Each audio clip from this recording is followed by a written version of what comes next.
Salut à tous, la team OL, Thomas M. Show et Jean-Paul Ferreira pour OL Fan TV. On est le lundi 22 octobre, on est veille de match de Ligue des Champions. Mais ça, on en parlera plus tard. Ce week-end, il y avait la Ligue 1. Vendredi soir, c'était contre Nîmes. J'ai fait le débrief, un contenu comme d'hab, mi-figue, mi-raisin, surtout mi-figue. Oui, pas beaucoup de raisins. Pas beaucoup de raisin, malheureusement. Qu'est-ce que tu en as pensé, Jean-Paul ? J'en ai pensé que... Tu croises les bras, ça veut dire que tu en as pensé que... Voilà. Non, c'est pas que je croise les bras, c'est pas plus que ça. C'est que tu veux commencer par le positif ou tu veux commencer par le négatif alors qu'on passe à proximité d'une réplique de la Ligue des Champions qui nous rappellera des bons Oui, parce qu'on est au centre commercial de l'Art Pardieu, une fois n'est pas coutume. C'est rare qu'on y soit. Regardez, la réplique avec SFR. Vous pouvez voir la Ligue des Champions en exclusivité chez eux. Bref, c'était un post sponsorisé. Voilà. Est-ce que tu veux donc le positif en premier? Allez, le négatif. On finira par le positif, c'est mieux. Alors le négatif, c'est qu'est-ce que ça a été laborieux. Tu te fais peur pendant tout le match. Tu as l'impression à un moment ou à un autre que tu vas te le prendre, le but qui va t'amener à un nul, et que c'est pas maîtrisé, quoi. Il n'y a rien de maîtrisé, et surtout la statistique cataclysmique, c'est qu'on a concédé 23 tirs. C'est un record. C'est un record. À propos de record oui, parce que selon Jean-Michel Aulas, un tir égale une occasion. Donc si on suit Jean-Michel Aulas, c'est 23 occasions qu'on a ramassées dans la moyenne. Voilà. Donc il se vantait il n'y a pas si longtemps, on va pas faire du propre bashing, mais d'avoir la stat inverse en sa faveur. C'était super. Donc là, on l'a pas entendu pour nous dire que c'était très mauvais. D'ailleurs, il ne s'est pas beaucoup attardé sur le match. Il a préféré parler tout de suite d'aller créer l'exploit en Ligue des Champions. Parce que encore. Mais effectivement, ce match contre Nîmes nous a laissé vraiment sur notre faim une fois de plus. Ce qu'on peut retenir, par contre, c'est l'essentiel, c'est d'avoir gagné et d'avoir fait une clean sheet. C'est que le positif. C'est que le positif. Parce que franchement, il y avait une nouvelle tactique. Une nouvelle tactique pour cette saison. Une tactique qui avait bien marché la saison dernière, surtout en fin de saison. C'était ce 4-4-2 losange avec la titularisation devant, comme tu disais, de Martin Terrier, qui était transparent. Bizarrement, c'est plutôt... Moi, je le souhaitais, mais c'est toi qui avais raison, apparemment, puisque s'il revient de blessure, s'il n'est pas vraiment, au point, on l'a senti. Tu le fais démarrer, comme dirait l'autre, c'est un choix, c'est la même chose que lors du match contre le PSG. Tu prends Raphaël qui est pas à 100%, tu le fais démarrer, tu prends un risque. Oui, et la prise de risque, elle était aussi de faire débuter Ferland Mendy à droite, latéral droit, alors qu'il est gaucher. Sa prestation, elle était plutôt intéressante quand même. Comme d'habitude, il est plutôt sérieux, même si en début de match, ça a été un peu galère, il a dû trouver ses repères. Comment tu l'as trouvé, toi? Ça a bien tâtonné, mais à la limite, c'est pas tellement de son côté que le plus gros du danger est venu. Moi, ce qui m'a inquiété, ça a été les absences de concentration du gardien, quoi. C'est plutôt ça, moi, qui me fait souci. Anthony Lopez? Plutôt, ouais. Il a sorti quand même quelques arrêts qu'il fallait, mais effectivement, on a eu peur à un moment donné. Les relances au pied, elles étaient cata. Oh là là, c'est pareil. On espère que ça a été le brouillon du chef-d'œuvre pour mardi, parce que si on a à nouveau ce genre de petits errements ou ce genre d'approximation, j'y sens très mal barré, moi. Ça va être très très compliqué. Alors moi, un que j'ai trouvé plutôt à l'aise, c'est Memphis Depay, qui a été dans un rôle qu'il avait demandé, un rôle de meneur de jeu, un jeu entre les lignes qui était quand même très intéressant parce qu'il a une sacrée vista et puis surtout une sacrée technique. On voit qu'il est carrément au-dessus des autres techniquement. Il n'y a pas de problème, c'est un top player, ça on est bien d'accord là-dessus. Bon, ça n'a pas été non plus le show qu'il nous avait vendu et annoncé. Oui, c'est ce que j'ai dit, le show, il avait dit. Annoncé à sa descente de jet. Ouais. Mais bon, il a à nouveau goûté un petit peu au but avec son équipe, donc ça c'est très bien pour nous. Après, ça arrive tardivement. Bon, écoute, c'est toujours ça de prix, quoi. Ouais, c'est peut-être lui redonner du moral. Une autre satisfaction, c'est Marcelo. Je ne sais pas ce que tu en as pensé sur cette fabuleuse ouverture en profondeur pour Moussa Dembélé, qui est aussi une satisfaction, on peut le dire. J'ai pas envie, encore une fois, de remuer le couteau dans la plaie. Mais excuse-moi, mais tu prends ces deux joueurs. Tu prends le match de Paris.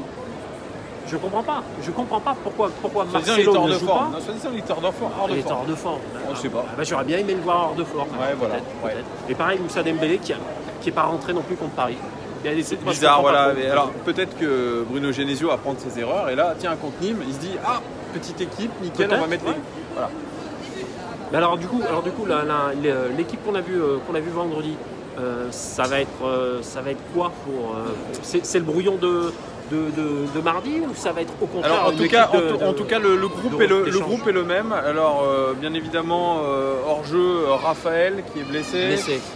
Fekir blessé. Dubois blessé. Cornet est blessé. Donc on a les jeunes Cacré, Ndiaye, Pintor qui sont dans le listing et surtout Kenny Tété qui revient pour prendre le côté latéral, le latéral droit, alors que Kenny Tété est quand même loin d'être en forme. Parce qu'il n'a pas débuté un seul match, il n'est pas rentré une seule fois en jeu cette saison. Il va avoir fort à faire face à cette équipe d'Offenheim. D'un côté, pareil, moi je suis content qu'il revienne. De l'autre côté, effectivement, on a de quoi être un petit peu inquiet pour savoir s'il ne va pas être vraiment à court. Si ça ne va pas être, comment dirais-je, beaucoup d'impro à la néerlandaise. Beaucoup d'impro, ou alors il y a encore le choix de remettre Ferland Mendy côté droit, sachant qu'il est gaucher, remettre Marsal à gauche qui était aussi une satisfaction au niveau défensif. Moi je l'ai trouvé plutôt pas mal. Alors ce qui nous permet d'ouvrir, effectivement on parle beaucoup du match de demain. J'aurai la chance de me déplacer du côté d'Offenheim, donc je vous ferai un vlog à cette occasion. Vous attendez tous, hein, Jean-Paul, tu y attends. Ouais. C'est un grand stade ou pas c'est un beau stade, un très beau stade. Je crois que la contenance ça doit être 40 000 personnes, mais quand même ça sera peut-être pas plein contre l'Olympique Lyonnais. Mais bref, voilà, on se déplace à Offenheim, sûrement pas en 4-4 de losange, parce que le 4-4 de losange, comme l'avait dit le cher Bruno Genesio, dans une interview à l'équipe, il avait dit pour gérer la largeur en Ligue des Champions, ça va être compliqué, on va prendre des vagues. Il a raison. Et contre Offenheim, je pense qu'on risque de prendre des vagues, parce que je le rappelle, cette équipe est en 3-5-2, c'est-à-dire 7 joueurs quasiment à vocation offensive. Et tu nous as préparé les stats? Et je vous ai préparé les petites stats, surtout avec les expected goals. La rencontre face à Nuremberg a été gagnée 3-1 ce week-end par Offenheim, qui se remet sur une bonne passe, j'ai envie de dire, parce qu'ils étaient, avant la trêve internationale, ils avaient perdu contre Francfort. Défaite inquiétante parce qu'ils étaient sur une mauvaise série. Là, c'est reparti avec notamment un très très bon match de Rhys Nelson. C'est l'attaquant de 18 ans, anglais, qui est en prêt de la part d'Arsenal et qui risque de démarrer contre nous. Pareil, un super match de la part de Demirbay. Demirbay a été souvent blessé, c'est un ancien international allemand. Il était blessé, il sera peut-être titulaire contre nous, ça va faire mal. Alors, les expected goals, 2,81 buts pour Offenheim. Ils en ont marqué 3, ils ont été plutôt très très réalistes. Et puis si vous regardez plus largement en Bundesliga, ce sont les leaders au niveau des expected goals. Ils auraient dû marquer 17 buts, ils en ont marqué 14, ils sont en légère surperformance, mais ils se créent énormément d'occasions, Offenheim. Jean-Paul, qu'est-ce que ça t'inspire, cette équipe qui est ultra offensive, qui est tactiquement très en place? Alors, ce que ça m'inspire, ça m'inspire un petit peu de crainte pour une raison très simple. Je ne mets pas en doute ce que tu nous vends par rapport à Offenheim, par rapport à leur niveau de jeu et leur qualité qui m'ont l'air bien réelles. Au niveau du championnat, je crois qu'ils sont 10e, ouais. 8e à 10 points de Dortmund. Voilà, et à 4 points du Bayern. C'est con pour une fois que le Bayern n'est pas premier. Mais non, je suis vraiment inquiet. Le fait de faire ce déplacement sans Fekir, le fait d'avoir une équipe un petit peu bricolée, le fait d'avoir des joueurs qui reviennent ou qui sont simplement à court, moi je suis plutôt pessimiste, vraiment pessimiste. Il y aura des buts, je l'ai dit, il y aura des buts, ils ont des failles parce que évidemment une équipe qui est alignée en 3-5-2, il y a de l'espace dans le dos des latéraux. En contre-attaque, si on fait des contre-attaques rapides, il y a possibilité. Alors j'ai regardé quand même les expected goals against, c'est-à-dire que les buts qu'ils auraient dû encaisser, ils auraient dû en encaisser 13, ils en ont encaissé 13, ils sont cohérents avec leur défense, très très cohérents. Franchement, j'ai pareil regardé les expected goals dans la surface de réparation, ils sont très très bons dans la surface de réparation. Voilà, alors qu'ils ont perdu des joueurs à l'intersaison, ils sont dans un petit renouvellement d'effectifs, mais quand cet effectif aura pris son rythme de croisière, ça peut faire très mal et j'espère que ça ne sera pas contre l'Olympique Lyonnais. Il faut le souhaiter parce qu'encore une fois, le réalisme, c'est pas vraiment notre point fort en ce moment et vraiment, je redoute la douche froide. après l'exploit de City, après le match très très moyen contre le Shakhtar à domicile, moi j'ai peur qu'on arrive tout simplement au dernier résultat qui nous manquait pour avoir la triplette gagnante, c'est-à-dire une victoire, un nul et à mon avis une défaite. C'est vraiment pessimiste. Je suis très pessimiste. C'est vraiment pessimiste et puis leur côté le plus fort, c'est le côté gauche, c'est le côté de Nico Schulz, l'international allemand. Le côté gauche, nous c'est notre côté droit, ça sera probablement Kenny Tété, Bertrand Traoré ou Ferland Mendy, Bertrand Traoré. Ça, c'est le côté qui avait un peu explosé face au Shakhtar déjà. Ouais, c'est peut-être pas un hasard. Voilà, c'est peut-être pas un hasard. Et puis dans les joueurs clés qui sont en forme, il y a Kramaric, le buteur croate. C'est celui qui tire le plus dans leur équipe parce qu'ils sont beaucoup attirés. Je te parlais hors antenne d'une statistique contre Nuremberg, ils ont tiré 19 fois au but pour 12 cadrés. C'est une statistique qui est intéressante. On n'avait pas eu la même stat contre Nice, nous ? Ah, on n'avait pas cadré autant. Ah. Là, ce qui est intéressant, c'est le ratio. On avait eu 19 occasions. Voilà, 19 occasions. Là, on parle de 19 tirs, 12 cadrés, ce qui est quand même, le ratio est quand même plutôt pas mal. Il faudra vraiment se méfier de cette équipe parce que les dangers viennent de partout. Ils jouent à domicile. Ils ont clairement en ligne de mire l'adversaire numéro 1 à mon avis pour la qualif. Ils n'ont peut-être pas envie de laisser passer l'occasion et de gâcher.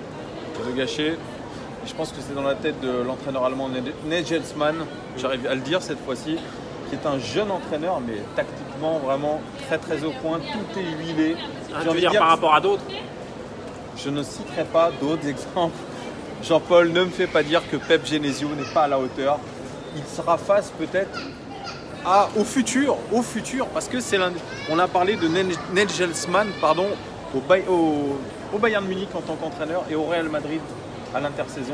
Ah oui, à ce propos d'ailleurs, on avait parlé de notre ami Lopetegui, que moi j'avais un petit peu il est toujours là. Il est toujours là. Je l'avais un peu aperçu en championnat du Portugal et avant qu'il se fasse virer comme un idiot là. Je vois que son parcours est assez brillant. Ça va encore plus vite que ce que je pensais finalement. Ouais, ça descend bien comme il faut pour lui. Hein. Là, franchement, l'effet de surprise entre la Coupe du Monde où il était viré au début de la compète, plus le Real Madrid où ça déconne, c'est vrai que Lopetegui est un peu dans la merde. Mais ça pourrait aller très vite aussi du côté de l'Olympique Lyonnais si on enchaînait les contre-performances. Tu plaisantes. Pareil, hors antenne, tu m'as pas voilà, fait, je voulais te lancer. La déclate de Bernard Lacombe. La déclate de Bernard Lacombe qui dit que les joueurs sont derrière Bruno Genesio et que si on mettait un entraîneur de la Pampa, c'est-à-dire qu'un entraîneur étranger, pour Bernard Lacombe, ça veut dire ça, la Pampa, eh bien son discours ne passerait pas. Bon. Ouais, il passerait pas. Et il espère bien que Bruno Genesio restera encore quelques années. Ça vous ravit les gones, hein.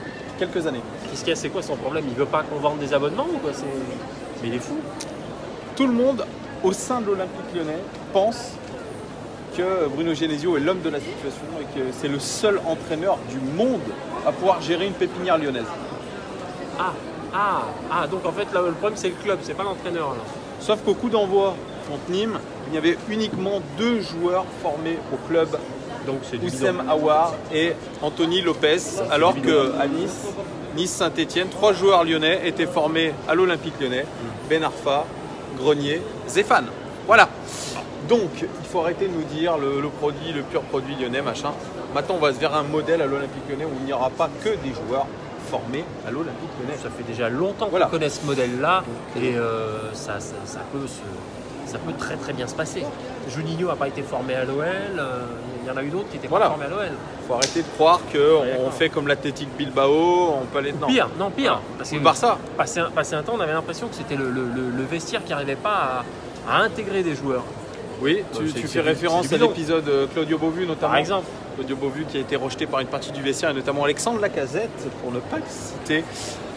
Voilà Jean-Paul, on s'est un peu écarté du sujet. Voilà les gones, c'est le petit avant-match avec cet homme-là, Jean-Paul Ferreira, consultant officiel avec un très très beau pull pen, hein, c'est du tennis. Yes my lord. Aux couleurs de Arsenal. Non, pas l'équipe de losers. Ah tiens d'ailleurs, il y avait un de nos suiveurs qui... Non, c'est pas une équipe de losers. Cette année, ils sont excellents. Pour moi, excellent. Arsenal c'est Arsène Wenger. Non, là c'est Unai Emery. Avec un Alexandre Lacazette pour El Maestro. El Maestro. Ils sont très très satisfaits. Ils jouent ce soir contre Leicester pour ceux qui veulent voir aussi. Donc on oublie les 20 ans d'Arsène. Non, parce qu'il y en a un de nos joueurs qui voulait que Arsène vienne. À l'Olympique Lyonnais? Ouais, comme directeur sportif. Ah, quoique. Non, ouais. Il a dit qu'il voulait entraîner dès janvier Arsène Wenger. C'est pas pour faire du jeunisme à 2 balles, mais bon, il y a un moment quand t'as. Faut arrêter. Ouais, voilà. Faut arrêter. Faut arrêter, faut faire autre chose. Ouais, faut arrêter. Bref, voilà les gones. Dites-nous ce que vous en pensez dans les commentaires. Et Qu'est-ce vos que pronos voilà aussi. vos pronos. Ah oui, alors attends, pronos, oui, pronos. Pronos pour toi. Alors, moi j'ai dit défaite. Bon, comme c'est un match de poule, on va dire, allez, la pire des défaites, la défaite qui donne des regrets, 2-1. Victoire de l'Olympique Lyonnais, 3-2. Ouh là là, les buteurs.